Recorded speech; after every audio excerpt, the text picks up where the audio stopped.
Hello my dear students, welcome to my channel and I hope you all are doing great. So guys, ये मेरी MPS 004 की series का part 4 video है। इससे पहले मैंने 3 वीडियोस और बनाए हैं जिनके अंदर मैंने जून एग्ज़ाम के लिए काफ़ी सारे इंपॉर्टेंट क्वेश्चंस को डिस्कस किया है। अगर आप हमारे चैनल पे नए हैं तो चैनल को सब्सक्राइब करना बिल्कुल मत भूलना। और अगर आपको अपने guest papers MA political science के या फिर नोट्स को परचेज़ करना है तो आप डिस्क्रिप्शन में दिए हुए नंबर पर हमें कॉन्टैक्ट कर सकते हैं। ओके गाइज़, सो चलते हैं हमारे पहले क्वेश्चन पे। उससे पहले मैं आपको बता देती हूँ कि अगर आपको पूरी की पूरी प्लेलिस्ट देखनी है तो पूरी प्लेलिस्ट का लिंक मैं डिस्क्रिप्शन में डाल दूंगी, और PDF को कैसे आप हमारी वेबसाइट से डाउनलोड कर सकते हैं उसके बारे में मैं वीडियो के लास्ट में बताऊंगी। डिस्क्रिप्शन में हमारे व्हाट्सएप चैनल का लिंक है, आप उसे ज्वाइन कर सकते हैं या फिर डिस्क्रिप्शन में दिए हुए नंबर पर भी हमें कॉन्टैक्ट कर सकते हैं ताकि वहाँ से आप अपने नोट्स को परचेज़ कर सकें। नोट्स के अंदर हमने एकदम ईजी लैंग्वेज में आपकी सारी यूनिट्स को सिंप्लीफाई कर दिया है, जहाँ से जो है आप सारी यूनिट्स को इन शॉर्ट टाइम पढ़ सकते हैं। सो गाइज़, यहाँ पे आप मेरी स्क्रीन पर देखो, जो पहला क्वेश्चन है वो है फांसीवाद पर आपको एक टिप्पणी लिखनी है। फांसीवाद क्या है? फांसीवाद जो है वो एक तरीके से आप कह सकते हो कि आपकी कोई आइडियोलॉजी है। इसके ऊपर आपको टिप्पणी लिखनी है, यानी इसके बारे में, इस आइडियोलॉजी के बारे में आपको पूरा बताना है। ये मतलब किसने शुरू की थी, कहाँ से इसकी शुरुआत हुई, ये सब आपको बताना है। तो सबसे पहले आप बताएंगे कि जो फांसीवाद है वो एक राजनीतिक विचारधारा है जो 20वीं शताब्दी की शुरुआत विशेष रूप से प्रथम विश्व युद्ध के बाद उभरी। तो हम क्या देखते हैं कि जो प्रथम विश्व युद्ध हुआ था ना, उसकी वजह से कई सारी जो है प्रॉब्लम्स थी, जिसकी वजह से समाज जो है उसके अंदर फांसीवादी माहौल एक तरीके से बन गया था। तो क्या है इसका, जैसे देखो, जब फर्स्ट वर्ल्ड वॉर ख़त्म होती है तो जर्मनी के ऊपर कई सारी संधियां लगा दी जाती हैं। तो हम देखते हैं कि फांसीवाद की शुरुआत जो है वहाँ से भी होती है। तो फांसीवाद एक राजनीतिक विचारधारा है जो 20वीं शताब्दी की शुरुआत विशेष रूप से प्रथम विश्व युद्ध के बाद उभरी। फांसीवाद एक ऐसे केंद्रीकृत राज्य की स्थापना करना चाहते हैं। केंद्रीकृत का मतलब क्या होता है कि सारी की सारी जो पावर है वो किसके पास हो? केंद्र के पास हो। ज़्यादा लोगों के पास पावर डिवाइड नहीं होती है। जब हमारा समाज केंद्रीकृत होता है तो पावर का जो यूज़ है वो केवल कुछ ही लोग कर रहे होते हैं। तो फांसीवाद एक ऐसे केंद्रीकृत राज्य की स्थापना करना चाहता है जिसमें एक तानाशाही नेता जीवन के हर पहलू पर नियंत्रण रखता हो। ठीक है, तो एक नेता होगा तानाशाही और वो ही हर जगह जो है नियंत्रण रखेगा जीवन के हर पहलू पे, यानी कि लोग क्या पहन रहे हैं, कहाँ जा रहे हैं, किसको कितनी सैलरी मिलनी है, ये सारी चीज़ें जो है वो नेता ही निर्धारित करेगा। फिर यहाँ पे अगर हम इसके ऐतिहासिक संदर्भ के बारे में बताएं तो आप बताओगे कि प्रथम विश्व युद्ध के बाद राजनीतिक अस्थिरता, समाज में राजनीतिक तौर पे अस्थिरता फैल गई थी, आर्थिक तौर पे मंदी फैल गई थी और समाज में असंतोष का जो माहौल है वो हो गया था। तो वॉर्सो की संधि बेरोजगारी और राष्ट्र के गर्व की भावना को पुनर्जीवित करने के वादों ने फांसीवादी नेताओं को लोकप्रियता दिलाई। फांसीवाद की कुछ मुख्य विशेषताओं की हम यहाँ पे बात करेंगे, जिसमें हमारा सत्तावादी शासन आता है सबसे पहले। यानी कि इसके अंदर जो सत्ता होती है वो या तो किसी एक नेता के पास रहती है या किसी एक पार्टी के हाथों में होती है। लोगों की जो व्यक्तिगत स्वतंत्रता होती है ना, लोगों की जो फ्रीडम होती है, उसको पूरा दबा दिया जाता है। जैसे कि आप मुसोलिनी का इसमें एग्जाम्पल दोगे, इटली के अंदर जो है वहाँ पे हमने देखा था कि जो मुसोलिनी है उन्होंने पूरी तरह सत्ता संभाली थी और प्रेस की स्वतंत्रता को उन्हें जो है ख़त्म कर दिया था उन्होंने। यानी कि प्रेस जो है उनके बारे में कुछ भी और एक्स्ट्रा नहीं बोल सकती थी, उनको क्रिटिसाइज़ नहीं कर सकती थी। फिर यहाँ पे जो आपका सेकंड पॉइंट होगा वो होगा अत्यधिक राष्ट्रवाद। तो फांसीवादी जो है उसमें हम देखते हैं कि वो कहते हैं कि उनका जो राष्ट्र है ना वो सर्वोपरि होता है, वो सबसे ऊपर है, और वो मानते हैं कि देश एक जीवित शरीर की तरह है, हर व्यक्ति को राष्ट्र के लिए समर्पित होना चाहिए। क्या कहते हैं वो कि देश जो है वो एक जीवित शरीर की तरह है और हर एक व्यक्ति को अपने राष्ट्र के प्रति समर्पित का मतलब क्या है कि हर एक व्यक्ति को अपने देश से प्रेम करना चाहिए। ठीक है, इसमें आप एडोल्फ हिटलर का एग्जाम्पल दे सकते हो कि वो जर्मनी में आर्य नस्ल को वो श्रेष्ठ बताते थे, है ना। फिर आपका हो जाएगा लोकतंत्र और स्वतंत्रता का विरोध। तो जो फांसीवादी होते हैं वो क्या करते हैं, लोकतंत्र को मतलब सपोर्ट नहीं करते हैं और लोगों को फ्रीडम वो नहीं देते हैं। तो नाजी जर्मनी में चुनाव केवल नाजी पार्टी के पक्ष में होते थे, बाकी सभी पार्टियों को क्या कर देते थे, प्रतिबंधित कर दिया जाता था। फिर आप बताएंगे कि फांसीवादी समाजवाद और साम्यवाद का विरोध करते हैं। तो फांसीवादी समाजवादी और कम्युनिस्ट विचारों को नष्ट करना चाहते हैं, वे ट्रेड यूनियनों और श्रमिक आंदोलनों को कुचलते हैं। फिर वो क्या करते हैं, संस्कृति और समाज पर भी पूरा नियंत्रण कर लेते हैं। तो फांसीवादी सरकारें मीडिया, शिक्षा और संस्कृति पर नियंत्रण रखती हैं। सो एक बार हम इसको पूरा रिवाइज कर लेंगे, अगर आपका जो है बीच में छूट गया हो। तो पूरा रिवाइज करवाने के पीछे मेरा रीज़न ये है कि आपको ना सिर्फ पॉइंट्स पता होने चाहिए कि आपको क्या क्या पॉइंट्स एक्सप्लेन करने हैं अपने आंसर में जब फांसीवादी से जुड़ा हुआ क्वेश्चन आएगा। तो सबसे पहले आप अपने एक इंट्रोडक्शन में बता देंगे कि इसकी शुरुआत कब से हुई थी। 20वीं शताब्दी से हुई थी। प्रथम विश्व युद्ध के बाद ये बहुत ज़्यादा उभरी। ये एक केंद्रीकृत राज्य की स्थापना की बात करती है। तानाशाही नेता के बारे में ये कहती है कि जो तानाशाही नेता है वो जीवन में नियंत्रण रखे। फिर आप इसके ऐतिहासिक संदर्भ के बारे में बताएंगे कि जब फर्स्ट वर्ल्ड वॉर खत्म हो गया था तो हम देखते हैं कि जो समाज है वहाँ पे अस्थिरता आ गई थी, मंदी हो गई थी और समाज में जो है लोगों में असंतोष था बहुत ही ज़्यादा। और वहीं जर्मनी के ऊपर वॉरसो की संधि लगाई गई थी। बेरोजगारी बहुत ज़्यादा थी और राष्ट्र के गर्व की भावना को पुनर्जीवित करने के वादों ने, तो यहाँ पे हम देखते हैं कि हिटलर जैसे, मुसोलिनी जैसे लोग आते हैं और वो लोगों से गुहार लगाते हैं कि राष्ट्र गर्व की भावना को हम वापस से पुनर्जीवित करेंगे। जर्मनी को लगता था कि उसकी इंसल्ट हो गई है जब उसके ऊपर बहुत सारी संधियां लगा दी गई थी। फिर आप यहाँ पे इसकी मुख्य विशेषताओं के बारे में बताएंगे, जो कि इसमें आप बताएंगे कि ये सत्तावादी शासन की ये बात करता है। फिर ये अत्यधिक राष्ट्रवाद को सपोर्ट करता है, लोकतंत्र और स्वतंत्रता का ये विरोध करता है, समाजवाद और साम्यवाद का भी ये विरोध करता है। समाजवाद आप सभी को पता ही होगा, हमने पहले भी पढ़ा है। समाजवाद के अंदर जो सरकार होती है वो लोगों की भलाई के लिए ज़्यादा काम करती है, चीज़ें फ्री में प्रोवाइड करवाना लोगों को, है ना। ये सब हमें समाजवाद में देखने के लिए मिलता है। इसका उदाहरण आप देख सकते हो USSR जो था पुराना वाला, वो इसमें आप लिख सकते हैं। संस्कृति और समाज पर नियंत्रण, तो फांसीवादी सरकारें मीडिया, शिक्षा और संस्कृति पर नियंत्रण रखती हैं। वे परंपरागत मूल्यों को बढ़ावा देती हैं और अलग सोच रखने वाले लोगों को क्या करते हैं, वो दबा देते हैं। तो नाजी शासन ने स्कूलों और अखबारों को अपने विचार फैलाने के लिए इस्तेमाल किया और युवाओं को अपने अनुसार प्रशिक्षित वो कर देते हैं।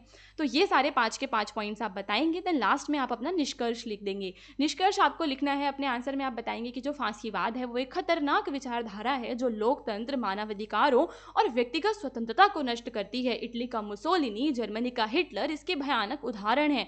फांसीवाद के इतिहास को समझना आज भी जरूरी है ताकि हम लोकतांत्रिक मूल्यों और स्वतंत्रताओं की रक्षा कर सकें। यानी कि अगर हमें लोकतंत्र की रक्षा करनी है तो हमें ये सारी चीजें समझनी होंगी, ठीक है। तो देखो अभी ऊपर समाजवाद वर्ड आया था, तो फिर आगे आपका समाजवाद के बारे में हम यहाँ पे बात करेंगे कि समाजवाद क्या होता है। तो बहुत ही सिंपल एंड ईजी वे में हम इसे समझने वाले हैं, तो आपको वीडियो को एकदम ध्यान से देखना है। आप चाहें तो इसमें से देख देख के नोट्स बना सकते हैं या फिर लास्ट में इसकी PDF डाउनलोड कर लेना। तो समाजवाद एक ऐसी विचारधारा है जो यह बताती है कि समाज और अर्थव्यवस्था को कैसे चलना चाहिए, ठीक है। समाज और अर्थव्यवस्था को कैसे चलना चाहिए, इसका मुख्य उद्देश्य यह है कि किसी देश के संसाधन और संपत्ति का वितरण सभी लोगों के बीच समान रूप से और न्यायपूर्ण तरीके से हो। तो समाजवाद बात करता है एक न्यायपूर्ण समाज की। जो भी संसाधन हैं वो सभी व्यक्तियों को समान रूप से मिले, समानता हो। समाजवाद यह मानता है कि कुछ अमीर लोगों द्वारा सब कुछ नियंत्रित करने के बजाय सभी लोगों को समान अवसर और लाभ मिलना चाहिए। केवल ऐसा ना हो कि केवल कुछ ही जो लोग हैं वो अमीर हैं। समाजवाद के कुछ मुख्य विचार हैं जिनके बारे में हम यहाँ पे बात करेंगे। सो गाइस, सबसे पहला क्या है, धन और संसाधन का उचित हिस्सा मिलना चाहिए सभी लोगों को। कारखाने, जमीन, बैंक जैसे महत्वपूर्ण संसाधनों पर सरकार का नियंत्रण होना चाहिए। हम क्या देखते हैं ना कि समाजवाद जो है वो सरकार के नियंत्रण को बहुत ही ज़्यादा इम्पोर्टेंस देता है। वहीं जो पूंजीवाद है, देखो वो इसकी विरोधी विचारधारा होती है। पूंजीवाद में ऐसा कुछ भी नहीं होता और निजीपन, जो निजी चीज़ें होती है ना, उसका ये विरोध करता है। समाजवाद गरीबों और श्रमिक वर्ग की मदद पर जोर देता है, जैसे नौकरी, शिक्षा और स्वास्थ्य सेवाएं उपलब्ध कराना। इसका उद्देश्य अमीर और गरीब के बीच की खाई को कम करना है। फिर हम यहाँ पे बात करेंगे कि समाजवाद क्यों ज़रूरी है। तो कई देशों में कुछ लोग बहुत अमीर हो जाते हैं जबकि बहुत से लोग गरीब ही रह जाते हैं। तो समाजवाद इस असमानता और अन्याय को दूर करने की कोशिश करता है ताकि धन और अवसरों का वितरण अधिक समान रूप से हो सके। तो लोगों को जो है धन का वितरण अच्छे से हो, लोगों को नई नई अपॉर्चुनिटीज़ मिलें, इसके बारे में समाजवाद कहता है। इसलिए ये ज़रूरी होता है ताकि अमीर और गरीब के बीच की खाई भी कम हो सके। अब हम इसके कुछ उदाहरणों को देखेंगे। जैसे कि हम देखते हैं कई देशों में मुफ्त शिक्षा दी जाती है, लोगों को स्वास्थ्य सेवाएं, पेंशन, ये सब मिलता है। क्यूबा और पूर्व सोवियत संघ जैसे देशों ने समाजवाद को अपनाने की कोशिश की, जहां सरकार ने लगभग सभी व्यवसायों और संसाधनों को अपने नियंत्रण में ले लिया था। फिर आप एक निष्कर्ष बता देंगे सिंपल सा कि भाई ये समानता, सामाजिक न्याय और सामूहिक भलाई पर जोर देता है और चाहता है कि समाज का हर एक व्यक्ति जो है ना गरिमा के साथ जीवन जी सके। अब यहाँ पे आपका थर्ड क्वेश्चन है, वो भी आपका गाइस इंपॉर्टेंट है, जिसमें आप कल्याणकारी राज्य के बारे में बताएंगे कि कल्याणकारी राज्य क्या होता है। तो कल्याणकारी राज्य क्या है? एक ऐसा राज्य है जो नागरिकों का कल्याण करे, नागरिकों की आर्थिक, सामाजिक भलाई को सुनिश्चित करे। यह राज्य समान अवसर, संसाधनों को न्यायपूर्ण वितरण और ज़रूरतमंदों की सार्वजनिक सहायता के सिद्धांतों पर आधारित होता है। तो जो भी लोग ज़रूरतमंद हैं, ठीक है, उन लोगों को क्या हो, उन सभी की सहायता हो, ऐसा ये कहता है। कल्याणकारी राज्य की कार्य प्रणाली। सो यहाँ पे आप देखेंगे कि कल्याणकारी राज्य कैसे काम करता है, क्या उसकी कार्य प्रणाली है। तो सबसे पहले वो सामाजिक सुरक्षा और संरक्षण की बात करता है, यानी कि देश के जो भी नागरिक हैं, ठीक है, देश के जो भी नागरिक हैं उन्हें सुरक्षा मिले, ठीक है, और दूसरा जो है उन लोगों का संरक्षण किया जाए, ठीक है, उन लोगों को संरक्षण दिया जाए। जैसे कि उन लोगों को हम वृद्धा व्यवस्था पेंशन दे सकते हैं, जब वो लोग वृद्ध हो जाएं तो उन्हें पेंशन मिले, लोगों को बेरोजगारी भत्ता मिले, लोगों को स्वास्थ्य सेवाएं मिले। तो ये सारी चीज़ें एक कल्याणकारी राज्य में आपको देखने के लिए मिलेंगी। भारत में हम देखते हैं कि कई सारी स्कीम्स होती हैं जो नागरिकों को रोजगार देती हैं। उसके बाद आपका जो दूसरा पॉइंट है वो है मूलभूत सेवाओं तक पहुंच। तो यहाँ पे फर्स्ट पॉइंट आपका क्या था? सामाजिक सुरक्षा और संरक्षण, यानी कि कल्याणकारी राज्य सामाजिक सुरक्षा और संरक्षण देता है। फिर दूसरी चीज, कल्याणकारी राज्य को ये सुनिश्चित करना होगा। क्या सुनिश्चित करना होगा? कि जो भी मतलब लोग हैं ना, उन्हें सब्सिडी वगैरह मिले, उन्हें शिक्षा, स्वास्थ्य, भोजन, आवास, इन सब चीज़ों पे उसे जोर देना है, ताकि लोगों की जो बेसिक नीड्स होती हैं, मूलभूत सेवा यानी कि जो उनकी बेसिक जो नीड्स होती हैं वो पूरी हो सकें। इसमें आपकी मिड डे मील योजना आ जाती है, ठीक है, लोग शिक्षा का अधिकार, आयुष्मान भारत स्कीम, इन सब के एग्जाम्पल्स आप दे सकते हैं। फिर कल्याणकारी राज्य का एक और अन्य उद्देश्य होता है गरीबी और असमानता में कमी लेकर आना। तो कल्याणकारी योजनाएं अत्यंत गरीबों को मुख्य धारा में लाती हैं। तो वो लोग जो बहुत ही ज़्यादा गरीब होते हैं उन्हें मुख्य धारा में लेकर आती हैं, क्योंकि ये उन्हें बेसिक नीड्स प्रोवाइड करते हैं। सरकार कई सारी योजनाएं बनाती है जहाँ पे इन लोगों को बेसिक इनकी नीड्स पूरी होती है, इन्हें जॉब मिलती है और कुछ ना कुछ अपने जीवन को चलाने के लिए इन्हें कुछ ना कुछ लाइवलीहुड का साधन दिया जाता है। फिर इसमें आपका आ जाएगा कि कैसे, इसमें आप बता सकते हो कि ये प्रधानमंत्री आवास योजना वगैरह हो गया, आपका पीडीएस जो होता है आपका सिस्टम, राशन लोगों को मिलता है, उज्ज्वला योजना का आप इसमें उदाहरण दे सकते हो। तो ये सारी चीज़ें जो हैं गरीबी और असमानता में कमी लाने की ओर काम करती हैं। सामाजिक न्याय और समावेशन। तो यहाँ हम देखते हैं कि जो कल्याणकारी राज्य होगा, जो राज्य कल्याणकारी राज्य होगा वो क्या करेगा? समाज के अंदर असमानता को कम करने की कोशिश करेगा, समाज में जातिगत भेदभावों को, धर्म के आधार पर भेदभावों को कम करने की वो कोशिश करता है, जैसे कि वो आरक्षण दे सकता है। फिर इसका एक उद्देश्य होता है आर्थिक स्थिरता को लेकर आना। तो न्यूनतम जीवन स्तर सुनिश्चित करके सामाजिक अशांति को कम कर सकता है। अगर हम लोगों को न्यूनतम जीवन स्तर दे दें तो कहीं ना कहीं उनके दिमाग में जो अशांति होती है, वो जो स्ट्रेस्ड होते हैं, वो सारी चीज़ें जो है वो कम हो जाएंगी। सो ये 5 पॉइंट्स आपको इस कल्याणकारी राज्य के कार्य प्रणाली के बारे में आपको ज़रूर बताने हैं कि क्या कल्याणकारी राज्य की कार्य प्रणाली होती है।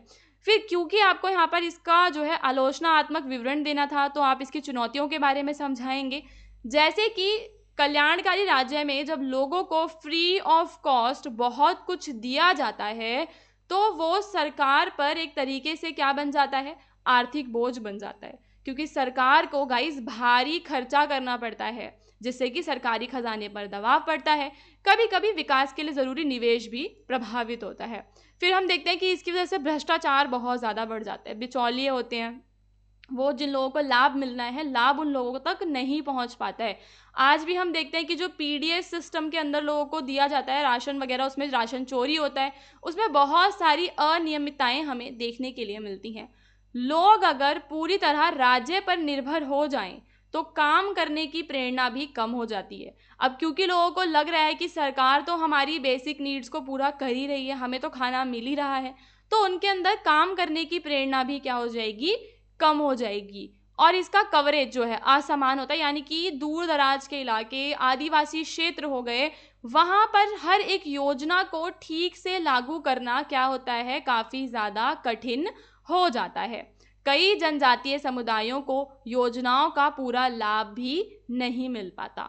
तो आप लास्ट में अपना निष्कर्ष बताएंगे कि कल्याणकारी राज्य कैसा होता है। एक समावेशी और न्याय संगत समाज के निर्माण में महत्वपूर्ण भूमिका निभाता है, खासकर भारत जैसे देशों में जहां सामाजिक और आर्थिक विषमताएं बहुत ज्यादा गहरी हैं।